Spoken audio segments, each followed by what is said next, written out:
Chapter 3. As Wigglytuff ran, he drew his rusty sword. He would never stab Bubbles. He hated the sight of blood. Yet, waving Shokill made him feel brave. All the future Dragon Slayers ran out to the castle yard. They streamed over the drawbridge. "He's in the moat," yelled the troll. And then he ran back toward the school. Erika stood at the foot of the drawbridge, giving orders. "Go left," she said to a group of Class 1 lassies, waving sticks for their weapons. "Those of you with spoons, go right. We will encircle the moat while Bubbles is underwater. When he comes up, he will be surrounded, weapons aloft." The DSA students stood ready. All eyes were on the moat. They waited for Bubbles to surface. Bubbles can hold his breath a very long time. Wigglytuff said at last. Angers peered down into the water. "All I see are ears, no dragon." "Perhaps he's down in the deepest part," said Wigglytuff. "If a dragon were in the moat," said Angers, "wouldn't the ears be thrashing around?" "You would think so," said Wigglytuff. "Bubbles!" called Erika, throwing her silvery sword, which was an exact replica of Sir Lancelot's. "Come up and meet your doom." Bubbles did not come. "Bubbles!" called Janice, pounding her lance on the ground. "Are you a cowardly worm?" Maybe he was, thought Wigglytuff, but there was still no sign of any dragon. Now Wigglytuff heard a faint sound. "Gah-ha, gah-ha, gah-ha, fooled you." He looked up. There, at the slit in the castle wall, stood the troll, lapping his head off. "'Tis a trick," cried Wigglytuff. "Bubbles is not in the DSA moat. Look!" Wigglytuff saw Bilgy and Margot poke their heads out next to the troll, and Dudwin, he was there too. All four lads were lapping. "Fooled by Class 1 lads," cried Janice. "What an insult!" "'Tis indeed," Erika said angrily. "Wiggy, Dudwin is falling in with a bad lot. You'd better teach your brother how to behave." "'Twas a harmless prank," Wigglytuff said lamely. Once classes began, the troll would probably calm down. He hoped Dudwin would too. That afternoon, Wigglytuff put his thin blanket on the not-too-lumpy cot next to Anger's cot. He took out the few items from his bundle and he was unpacked. Wigglytuff walked down the hall and peeked in the doorway of the Class 1 lad's dorm. Dudwin was sitting in a circle on the floor with Bilgy, Margot, and the troll. They were playing cards. Other Class 1 lads were watching. "I won, didn't I?" the troll shouted. "Hand over your pennies." "But we don't have any pennies," said Bilgy. "Yeah," said Margot, "not a one." "You have any pennies?" the troll asked Dudwin. "I did," said Dudwin proudly, but I gave them to Mordred. "So you can't pay," said the troll. "That means you owes me, understand?" "Yeah," said Margot and Bilgy and Dudwin. Wigglytuff crept away from the door. What did the troll mean that they owed him? He didn't like the sound of it. At the henhouse, Wigglytuff found Daisy sitting in the straw, surrounded by softly clucking hens. She had her snout in a book, Famous Pigs in History. "Hello, Daisy," said Wigglytuff. "I see you have already been up to the library." "It's yai," said Daisy. "It's thigh, is yai, a yai, udgay, ugbay." Daisy told Wigglytuff about some famous pigs. Then Wigglytuff told Daisy how the troll had tricked everyone by saying that the water dragon Bubbles was in the DSA moat. "Dudwin looks up to the troll," said Wigglytuff. I can tell. I think if the troll told Dudwin to do something bad, Dudwin would do it. On today, or way. Iglap way, said Daisy. Odwin day is yai, a yai, ud gay, adlay, a yai, artel hay. Wiglap smiled. Daisy's wise words made him feel better. Dudwin was a good lad at heart, and no doubt the troll was too. Wiglap was worrywart, that was all. What'll it be for supper, lads? Frypot asked Wiglap and Angus. Eel-tail stew? What, the eel and malt with wrap? What do you recommend? Asked Angus. Always safest to take the cooked dish, Frypot said. Lady Lobelia stood up. She clinked on a water goblet just as Wiglap and Angus took their places at the Class 2 table. Attention, lads and lassies, Lady Lobelia said. Welcome to a new school year at DSA. For those of you who don't know me, I'm Lady Lobelia, Headmaster Mordred's sister. Mordred and I both have some important announcements. Wiglap happened to see the troll put his hand to his mouth and belch loudly. Mordred jumped up.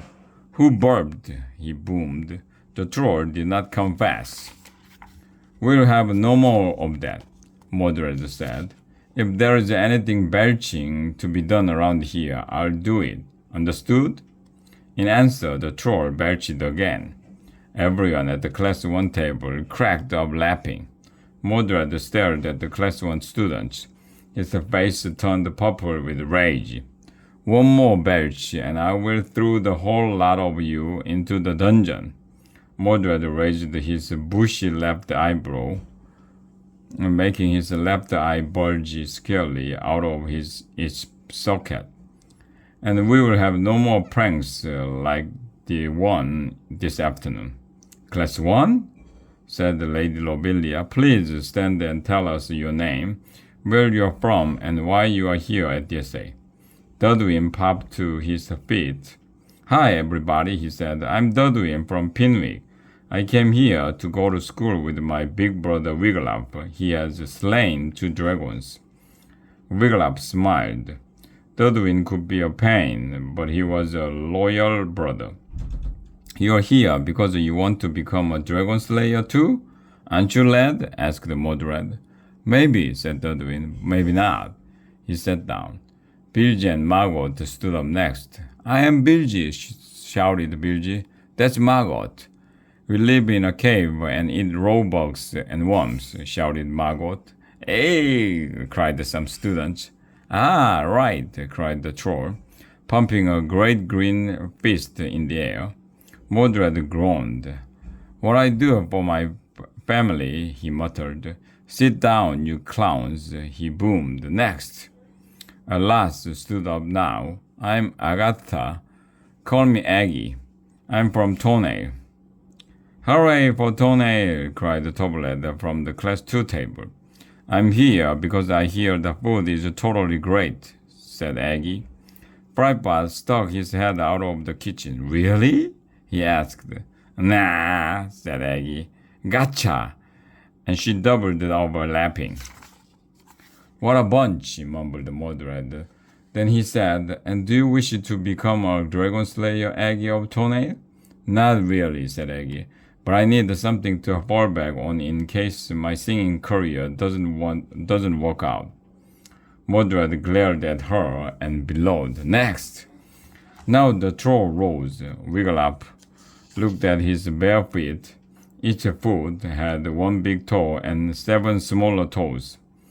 Grog is me name, the troll said. I live under the Killerfish's river bridge. With me family. Sometimes humans drive their wagons over the bridge and me family robs them. That's how I got me 8 pennies to come here to school. The troll grinned, showing a mouthful of big crooked teeth. Other times humans steers their boats under the bridge. The the troll went on, and me family robs him too.